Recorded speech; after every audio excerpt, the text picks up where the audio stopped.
There is a strange truth about World War II that rarely gets mentioned.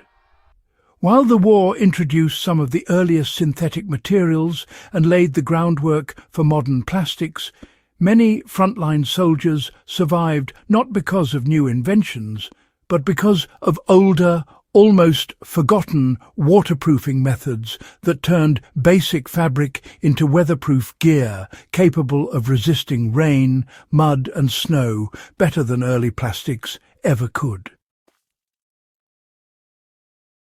Veterans from Europe to the Pacific talked about a simple field treatment that kept their packs dry, their boots from rotting, and their shelters from leaking even in monsoon-level rains.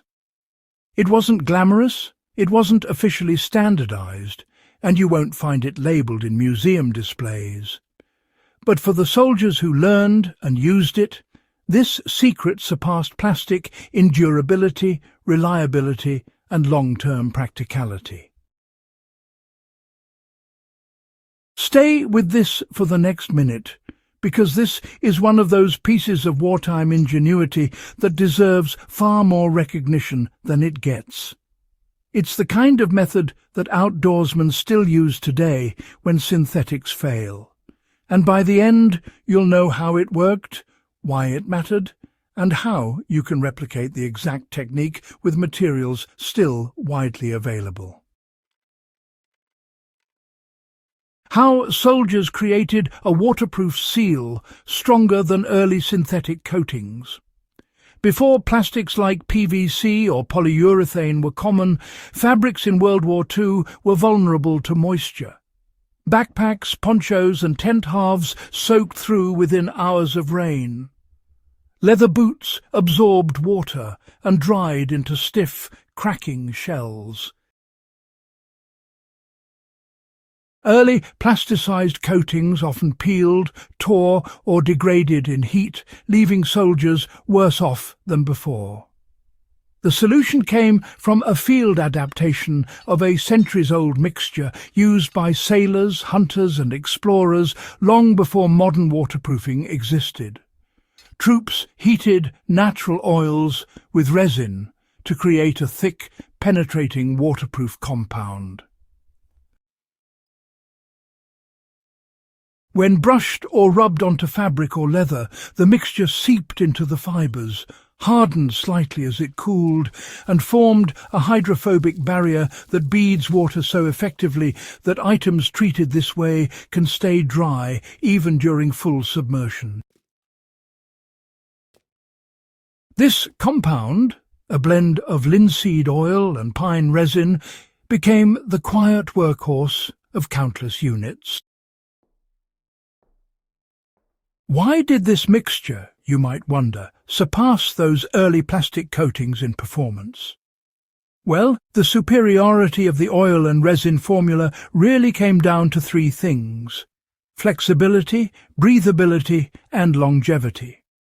Early plastics, you see, tended to crack in cold temperatures, and then, in the heat, they'd soften.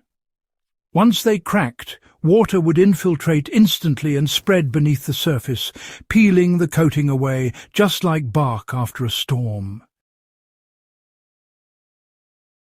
The World War II waterproofing mixture actually did the opposite. As it bonded to the fibres, it strengthened them without adding brittleness, which is quite impressive. It stayed flexible even in freezing weather, and it resisted mildew. And, unlike those plastic coatings, it could be repaired infinitely by simply reheating a small portion and rubbing it into the worn area. The more times the fabric was treated, the more weather-tight it became, really. Soldiers in the European theatre used it on tent squares, so rainwater would just roll off in sheets. In the Pacific, where humidity and fungus destroyed gear every week, fabric treated with the mixture lasted significantly longer. Some troops even used it to restore the waterproofing on vehicle tarps and artillery covers, which, you know, made a tremendous difference during prolonged rains. How the ingredients were sourced and prepared in the field.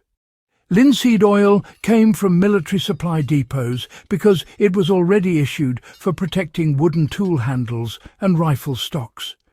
When units didn't have enough, soldiers pressed flaxseed or, bartered with locals in agricultural regions.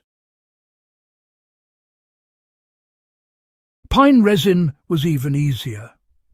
In Europe, soldiers scraped it directly from evergreen trunks. In the Pacific, sap from various resin-rich species worked just as well.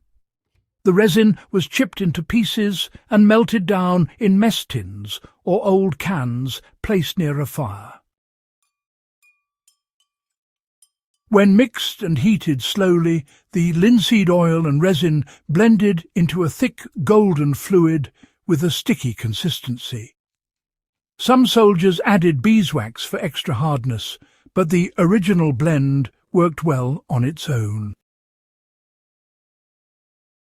With this mixture ready, fabric was laid out, warm near the fire, so the fibres opened up and brushed thoroughly. The heat allowed deep penetration, making the waterproofing long-lasting. Once cooled, the fabric stiffened slightly, gained an earthy smell, and shed water immediately. So here's how you can, recreate and apply the World War II method today. Anyone interested in historical techniques or, emergency outdoor preparations can replicate this waterproofing formula using common materials. Raw linseed oil and pine resin are still widely sold, even now. And for those of you living in wooded areas, resin can be gathered naturally. The steps, honestly, are pretty straightforward. First, heat the linseed oil gently in a small pot. Then add pine resin chips slowly, letting them melt in. Stir until the liquid becomes uniform, almost like a thick syrup. Next, apply the mixture to fabric with a brush or cloth while the mixture is still warm. Work it into the fibres until the surface darkens evenly. Finally, hang the treated fabric in a ventilated place and allow it to cure for 12 to 24 hours. The result is a weather-resistant material actually better suited to hard outdoor use than many synthetic tarps out there. This can be used to waterproof canvas packs, outer clothing, small shelters, tool bags, and even leather boots. When used on boots, be sure to work the mixture into the seams and welt lines, as that is where water typically infiltrates. So, a practical example is converting a standard canvas drop cloth into a fully weatherproof ground sheet. You just treat the entire surface, let it cure, and then, fold it right into your survival kit. Another example is restoring an old canvas rucksack by coating it inside and out, which, honestly, greatly extends its service life. Why this World War II waterproofing secret deserves renewed attention. This wartime technique stands as a reminder that sometimes the simplest, most natural methods outperform industrial solutions.